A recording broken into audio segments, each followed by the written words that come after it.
Hi, I'm Avery.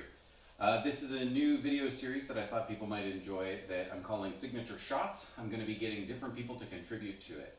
So this first episode is going to be a little longer because I'm going to do an episode myself to sort of demonstrate the format, and then at the end I'll also talk about what I might be asking you to do when I ask you for a signature shot. So these should be short videos that talk about something that has been effective for you in the past. It doesn't necessarily have to be your fanciest attack.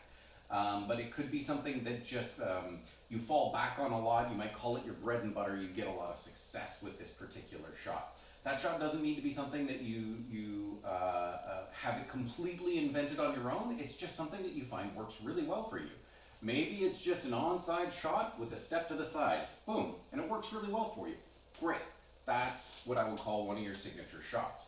So the format for this video, again, I'll describe it at the end. The first one I'm going to go into is one that served me really well, especially when I was sort of an up-and-coming fighter.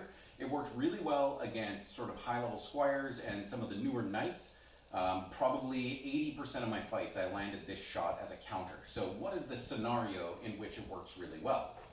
If I'm fighting you, and you're looking to close in, it's a counter punch. Now, it doesn't have to be a center grip shield like this. I was fighting with an arm strap shield.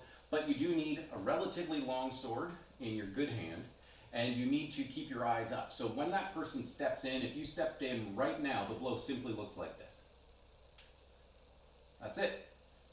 And it chops into the leg just as your leg comes forward. So if you come forward here, it should strike right above the knee. If your right leg forward and you step in, right there, right under the shield point. Even if you've got a pretty long shield, it should hit right there. So again, from the front, what it looks like is just this. If we get real close to show what your opponent would be seeing, move that out of the way. What your opponent would see is this. That's about it, right? So I'll throw it on the pelt so you can see it from the side. I'll throw it from both sides. So this shield is actually quite short. I'm just showing where like a shield edge is on a relatively well-defended opponent. If their body's about here and they step forward with one of their legs, the shot should just be like this. And you can see that that gets relatively high up the thigh. I've marked where the knee is. That green spot's actually safe. So you can move the hand up and down a little bit, but the key is to keep the hand up by your shoulder. So if I move my shield out of the way, the blow looks like this. It's a little bit weird. You can put hip into it, and if your opponent adjusts, then you can move the hand up and down a little bit. So why does it land? I think it's because it doesn't read as a leg shot. A lot of times when people throw a leg shot, the hand goes down first, or their body goes down to get the leg shot. This one just reads as a shot up here, I think. So people would just step in, boom, hit them in the leg. It was astonishing how well it worked. So again, if this is the leg when it steps forward, just here. To make that work, you have to do some interesting stuff with your hand to get while you're in tight. You start with the hand pretty open at the bottom, okay grip.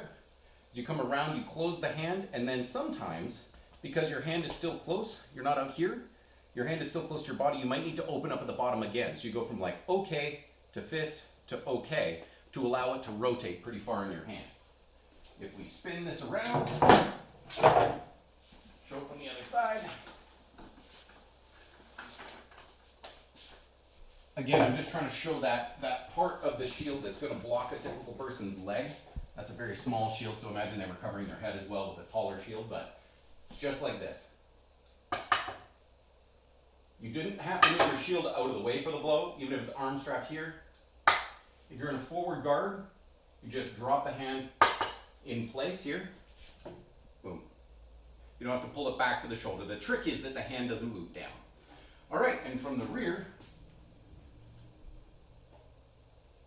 just like that. That's it. And you can actually throw it pretty fast and hard. So what are the counters? 1, block your leg. 2, you can certainly throw an offside to the arm. 3, it really counts on people thinking they're safe.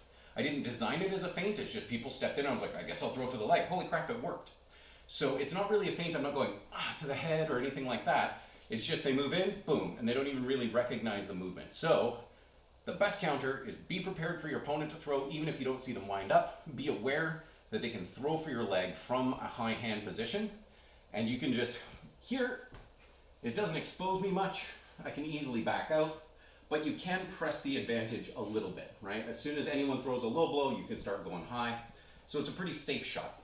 All right, so that's a signature shot. If you're one of the people that I asked to make one of these videos, there's going to be a few things that I ask you to do. One, I'll send you the format. It's a lot like this, probably improved with your suggestions as a viewer. Two, you don't have to edit it or make it fancy. I can take care of the editing, but I will ask you to sort of keep it snappy because I'm a bad video editor, so don't send me 45 minutes and ask me to find 5 good minutes. And more than anything, I'd really like your input and feedback. So thanks.